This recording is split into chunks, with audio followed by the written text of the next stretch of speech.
Assalamualaikum warahmatullahi wabarakatuh. Pada pertemuan terakhir kali ini, saya akan menjelaskan mengenai metode numerik di dalam diferensiasi dan integrasi, atau metode numerik dalam dalam diferensial dan integral. Nah, untuk pertemuan terakhir kali ini, bukan pertemuan terakhir, ini materi terakhir. Jadi insya Allah materi ini akan ada pada UAS yang insya Allah juga akan saya berikan di dalam minggu ini. Oke, untuk pertama itu adalah mengenai diferensiasi. Untuk diferensiasi itu adalah seperti kita tahu dalam lambangnya itu adalah f aksen x, di mana f aksen x ini adalah limit delta x mendekati 0 dan yang lain-lain ini. Jadi sebenarnya untuk diferensiasi adalah bentuk limit di mana delta x-nya mendekati 0. Nah, di sini untuk metode numerik kita menghilangkan limitnya dengan cara apa? Dengan cara dengan cara misalkan bahwa delta x ini adalah sebuah yang finite. Kenapa dibilang finite? Karena jikalau misalkan yang ini 0 gitu kan ya, ini tidak bisa dihitung kalau tidak menggunakan limit. Tapi jika dia tidak 0 yang sebelah sini, jadi misalkan 1, 2, 0, sekian, maka ini masih bisa dihitung secara biasa gitu kan, secara normal gitu kan ya.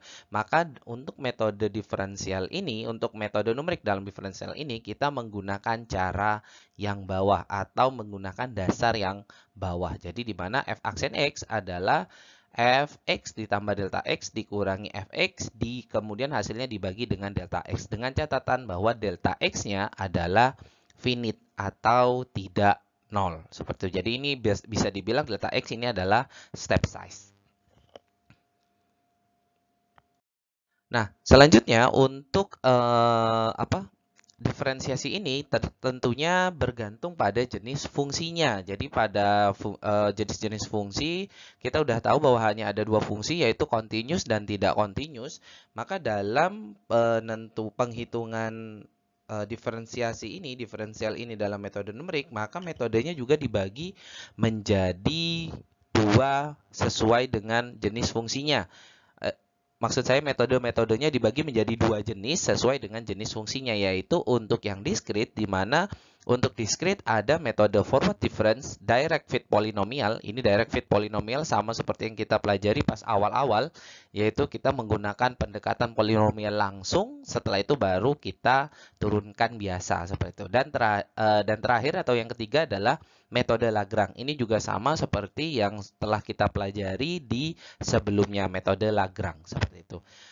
Nah, sedangkan untuk yang continuous yaitu ada banyak metode, yaitu ada forward difference, backward difference, central difference, higher order form Taylor series. Dan ini untuk yang higher order form Taylor series ini adalah metode untuk menghitung diferensial atau order diferensial yang lebih dari satu. Jadi kan biasanya kita ditanya turunan pertama. Nah, bisa jadi kita ditanyanya turunan kedua, turunan ketiga, turunan keempat, dan seterusnya. Maka dia menggunakan yang higher order from Taylor series. Nah, untuk forward difference, backward difference, central difference, apa perbedaannya? Untuk forward udah kita tahu ya, forward berarti maju gitu kan ya. Jadi kalau misalkan ditanya 16, maka dia rentangnya ya kita maju gitu kan ya. Jadi misalkan 16 itu terletak antara 15 dan 18. Maka itu disebutnya forward difference. Sedangkan untuk backward difference maka kita diambil 16-nya itu sebagai yang paling besar. Jadi 16, setelah itu diambil lagi interval yang lebih kecil, yaitu misalkan 14 atau 15. Jadi seperti itu. Jadi bedanya forward difference sama backward difference adalah stepnya ke depan atau ke belakang gitu kan, atau menjadi lebih besar atau menjadi lebih kecil. Nah, sedangkan untuk central difference ini menggunakan dua-duanya, yaitu forward difference dan backward difference. Seperti itu. Sedangkan untuk higher order from Taylor series tidak saya jelaskan di sini. Saya akan silahkan dicek link yang nanti akan diberikan, yaitu link yang biasanya saya pakai itu sudah ada insya Allah di PPT-PPT sebelumnya. Nah, apa kita lanjut lagi. Jadi untuk yang continuous ada banyak metode ya, tapi untuk yang materi kali ini kita akan mengambil sebagian contohnya saja karena tidak mungkin semuanya kita bahas. Nah, untuk misalkan kalian menggunakan metode yang lain, silahkan pelajari dari link atau dari materi yang saya berikan. Nah, kita mulai dari contoh untuk yang bagian discrete. Kenapa disebut discrete? Karena kita tidak memiliki fungsinya. Kita hanya memiliki interval-intervalnya atau titik-titiknya saja. Jadi, kita yang kita punya itu hanya titik-titiknya saja. Misalkan T-nya dalam bentuk yang seperti ini, interval 0 sampai 10, 10, 15, 20 dan seterusnya. Ini kan yang biasa saya gunakan sebagai contoh ya. Di mana VT-nya adalah sekian gitu kan ya. Nah, di sini yang ditanyakan adalah acceleration atau akselerasi atau percepatan, di mana sedangkan kita memiliki adalah tabel kecepatan, maka otomatis kita harus menggunakan turunan pertama dari kecepatan, yaitu baru disebut dengan percepatan. Jadi kita harus menurunkan ini, cuman kita kan nggak ada fungsinya atau fungsinya susah untuk diturunkan, maka kita menggunakan pendekatan numerik. Nah, di sini ditanya yaitu adalah pada T sama dengan 16 sekon. Mari kita cek bagaimana cara menghitungnya. Nah, di sini yang ditanyakan adalah pada saat 16 sekon, yaitu atau dalam bentuk A-nya itu adalah A16. Nah, kita tahu bahwa metodenya kalau untuk kita gunakan yang tadi, kita dibilang F aksen X gitu kan ya. F aksen X adalah Fx ditambah delta X dikurangi dengan Fx dibagi dengan delta X gitu kan ya. Karena ini T maka kita menyesuaikan ya. Jadi di sini Vt min plus 1, karena ini disebut kenapa V plus 1 karena dia forward gitu kan ya. Karena forward kita gunakan plus 1. Sedangkan kalau misalkan backward ya ini min 1 seperti itu. Dikurangi dengan Vti dibagi dengan delta T, di mana kita mau ngecek yang 16, yang untuk 16 ini kita ada di 15 sampai 20. Maka kita tahu bahwa delta T-nya adalah 20 kurangi 15 adalah 5. Bagaimana cara menghitungnya? Kita tinggal masukkan saja ini ke nilai-nilai yang ada di sini, masukkan ke dalam fungsi yang sebelah sini dengan A-nya adalah 16. Dengan T-nya 16, maaf. Jadi kita masukkan A16 adalah V20 dengan dikurangi V15. Ingat-ingat ini adalah interval yang forward ya. Jadi makanya dia pakainya 20 dengan 15. Sedangkan kalau untuk backward kita menggunakan yang 0 biasanya kan ya. 10 gitu kan ya. Atau bahkan kita bisa menggunakan yang 0. Jadi kita A16 sama dengan V20 dikurangi V15 dibagi dengan intervalnya. Intervalnya adalah 5. Maka kita dapat hasilnya adalah sekian. Seperti itu. Nah, seberapa besar akuratnya? Ya, pasti tidak terlalu akurat gitu kan dibanding kita menghitung sendiri gitu kan, menghitung menggunakan turunan sendiri gitu kan, atau menggunakan metode-metode yang lebih baik yang tadi seperti pendekatan polinomial atau Lagrange method gitu kan. Nah, cuman yang ini kan ini sangat mudah digunakannya gitu kan ya. Maka bagaimana caranya kita mendapatkan yang apa? Yang lebih akurat yaitu dengan memperkecil intervalnya seperti itu. Jadi kalau semakin besar intervalnya maka akurasi yang dihasilkan akan semakin kecil. Sedangkan kalau semakin kecil intervalnya, interval di sini misalkan diganti dengan 2 dan seterusnya, maka dia akan semakin besar akurasinya. Jadi seperti itu untuk yang discrete. Untuk yang discrete kita gampang saja bisa menggunakan forward, bisa menggunakan yang agak ribet yaitu adalah direct fit polinomial yang kita harus menggunakan polinomial-polinomial. Terus selanjutnya adalah Lagrange method gitu kan ya. Jadi kita bisa menggunakan yang dua metode yang sebelumnya kita pernah pelajari di penentuan di penentuan akar-akar gitu kan ya. Di penentuan akar-akar di mana nanti kita akan mencari fungsinya terlebih dahulu baru nanti dihitung dari akar-akarnya seperti itu. Dicari hasilnya lah lebih umumnya seperti itu. Oke. Selanjutnya adalah bagaimana kalau misalkan dia bentuknya adalah continuous. Apa perbedaannya? Kalau discrete, kita hanya dihadapkan dengan data, sedangkan kalau continuous, kita dihadapkan dengan sebuah fungsi yang continuous, yang ada pada intervalnya. Seperti itu kan ya. Jadi ada interval, tapi intervalnya tidak satu persatu, gitu kan. Tidak seperti discrete itu. Nah, di mana di sini nanti sama yang ditanyakan adalah 16 sekon, tetapi step size-nya adalah 2 sekon.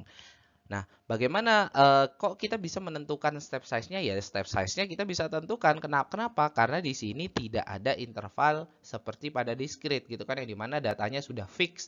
Ini hanya dalam bentuk interval antara A sampai B gitu kan ya. Dan kita ditanya adalah 16, kita menggunakan yang 2 sekon, kita gunakan yang misalkan yang forward, maka kita akan menggunakan misalkan kalau step size-nya 12 gitu kan ya. Step size-nya 2, maka kita bisa menggunakan kalau forward bisa 16 ini terletak antara 15 dengan 17. Seperti itu dengan step size 2 gitu kan, atau bisa jadi menggunakan 16 dengan 18. Seperti itu. Tergantung kita mau menggunakan yang mana. Tapi semakin kecil step size-nya, semakin akurat hasilnya. Nah, mari kita hitung. Nah, di sini akselerasinya sama ya. Jadi pada A16 kita tahu bahwa sama ATI-nya adalah VTI plus 1 dikurangi VTI. Ini kita menggunakan forward dengan TI-nya adalah 16 gitu kan ya. Jadi maka kita menggunakan yang karena forward, kita gunakan yang lebih besar gitu adalah 18 misalkan. Jadi kita menggunakan 18 ditambah 16 ditambah step size yaitu adalah 18, sehingga kita TI plus 1-nya adalah 18. Nah, selanjutnya kita tinggal menghitung A16 adalah V18 dikurangi V16 dibagi 2 gitu kan ya. Jadi hasilnya kita tahu V18 kita tinggal masukkan ke dalam fungsinya, dapatnya segini, V16 dapatnya segini, maka kita dapat A16 adalah seperti yang tadi. Nah, selanjutnya kita masuk ke bagian integrasi gitu kan, atau bagian integral, di mana untuk integral kita tahu bahwa integral merupakan luas gitu kan ya, luas di bawah kurva. Jadi integral dari ini itu adalah luas di bawah kurva yang dibatasi oleh B sama A, di mana B adalah batas atas, A adalah batas bawah, seperti itu ya. Jadi kalau kita mencari integral dari fungsi yang bentuknya seperti ini, maka kita sama saja dengan mencari luasnya, seperti itu ya. Nah, bagaimana cara mencari luas? Ya, sama dengan yang diferensial, kita gunakan basis dari integralnya gitu kan ya. Di mana basis dari integral adalah luas pendekatan. Nah, luas pendekatan ini disebut juga dalam rule-nya atau dalam dasarnya itu adalah trapezoidal, di mana bentuknya nanti akan mirip-mirip dengan trapezoid gitu kan ya, atau trapesium ya. Nah, ini seperti ini, kita tadi bentuknya adalah seperti ini, maka dia didekati dengan gambar yang bentuknya seperti ini, di mana kita ambil yang di sini itu lurus aja gitu kan ya, ini ke sebelah sini. Di mana errornya? Errornya adalah yang di bawah sini, ini kan harusnya bukan merupakan bukan merupakan luasnya, tapi kita hitung sebagai luas gitu kan ya. Jadi ini error, ini akan jadi errornya gitu kan ya. Nah, di sini kita menggunakan prinsip yang sebelah sini gitu kan ya, prinsip ini untuk menghitung integral secara numerik, di mana kita bisa hitung sebagai integral seperti ini ya, AB integral trapezoid, area trapezoidnya. Selanjutnya kita tinggal gunakan bentuk rumus dari trapezoid atau trapesium, yaitu adalah yang sejajar ditambahkan terus dikalikan dengan tingginya gitu kan. Ini yang sejajar ini adalah FB, ini FA. Jadi panjang ini ke sini adalah FA, panjang ini ke sini adalah FA karena ini FA. Panjang ini ke sini adalah FB karena ini FB. Jadi FB ditambah FA dibagi dengan 2, terus dikalikan dengan tingginya. Tingginya adalah B ke A gitu kan ya. Jadi makanya dia menggunakan rumus yang sebelah sini. B min A dikali dengan FA ditambah FB dibagi 2. Seperti itu. Oke, mari kita bahas contoh. Nah, di sini contohnya misalkan kita punya bentuknya yang seperti ini yang tadi ya, fungsinya yang seperti tadi tapi kita mau menghitung integralnya antara 8 sampai 30. Jadi luasnya berapa sih gitu kan ya. Nah, di sini ada tulisan single segment. Jadi single segment kita nggak perlu pecah-pecah ininya ya, pecah-pecah apa? Integralnya ya, pecah-pecah batasnya. Jadi kan kalau berapa segmen itu kita pecah sesuai dengan banyak segmennya gitu kan ya. Nah, ini kita pakai single segment, terus kita cari errornya, terus hitung true errornya. Kita cari true errornya, setelah itu kita baru cari absolute relative true error gitu kan ya. Dimana kalau untuk menghitung true error ya kita tinggal integralkan yang sebelah sini gitu kan ya, baru kita masukkan batasnya. Oke. Nah, di sini cara menghitung yang apa? Secara numeriknya, jadi I-nya sama dengan B min A, FA tambah FB dibagi 2. Kita tahu A-nya 8, B-nya 30, dengan FT-nya adalah yang ini, F8-nya adalah sekian, F30-nya adalah sekian, maka I-nya kita bisa hitung sama dengan 30 dikurangi 8 dikalikan dengan yang sebelah sini. Akhirnya hasilnya adalah 11.868 gitu kan ya. Ternyata mari kita cek kalau misalkan dia kita hitung secara asli gitu kan ya.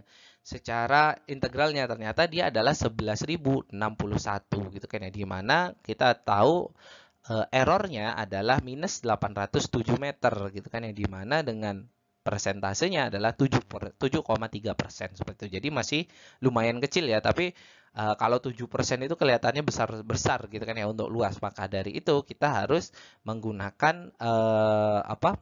Yang lain gitu kan ya. Kenapa menggunakan yang lain atau menggunakan perbaikannya atau menggunakan yang apa namanya?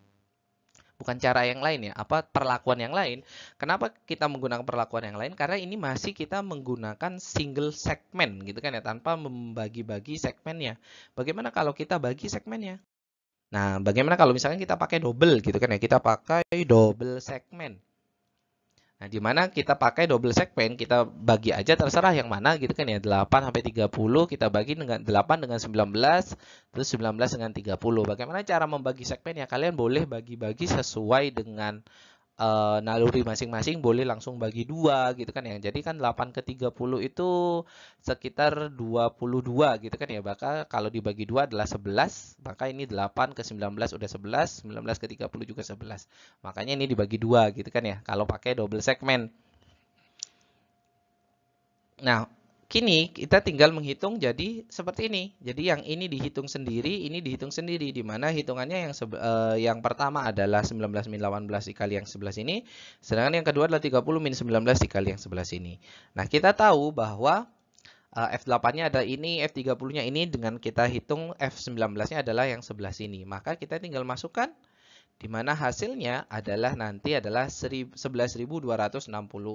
meter. Tadi errornya jika pakai menggunakan satu segmen adalah 807 meter, maka mari kita lihat kalau misalkan errornya menggunakan dua segmen, errornya adalah hanya 200 meter gitu kan ya. Jadi di sini kita bisa ambil kesimpulan bahwa semakin banyak segmen, semakin akurat juga hasilnya terhadap penghitungan integral yang asli seperti itu.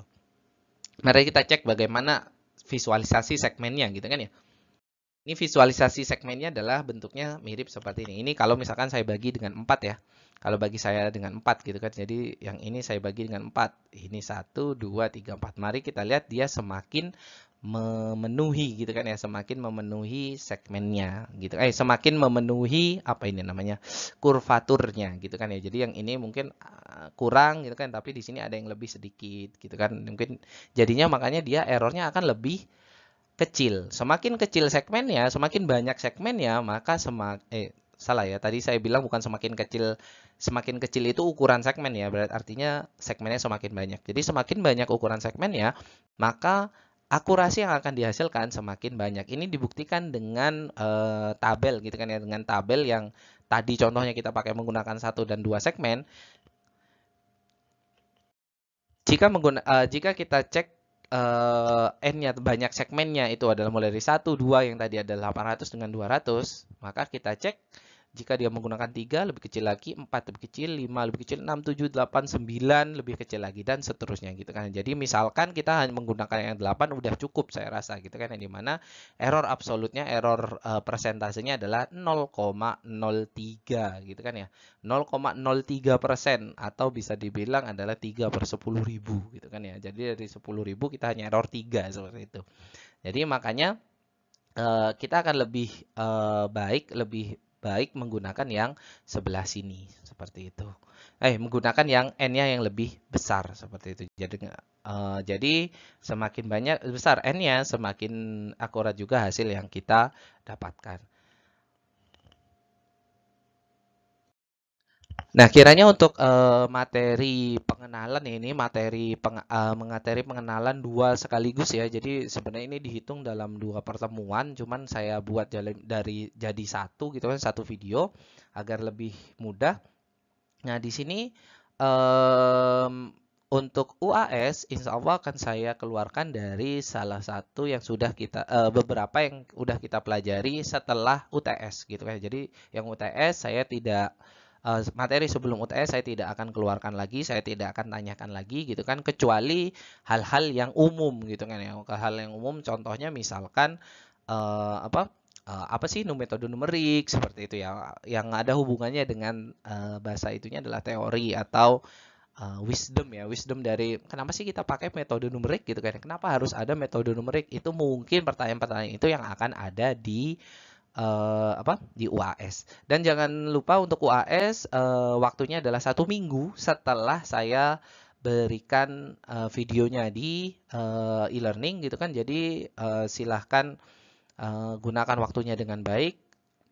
Insya Allah kalau nggak hari Selasa atau hari Rabu sudah saya berikan UAS-nya seperti itu. Oke, materi kali ini sampai sini saja saya akhiri. Assalamualaikum warahmatullahi wabarakatuh.